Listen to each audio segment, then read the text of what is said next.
Iba't ibang tali ng sintas para sa sapatos.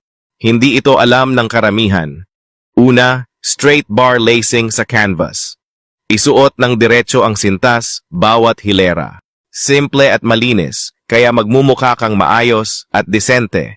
Pangalawa, reverse loop knot lacing. Buhulin lang ng maliit tuwing lulusot sa butas ang sintas. Stylish at pino ang dating, kaya mas magiging fashionable ang sapatos mo.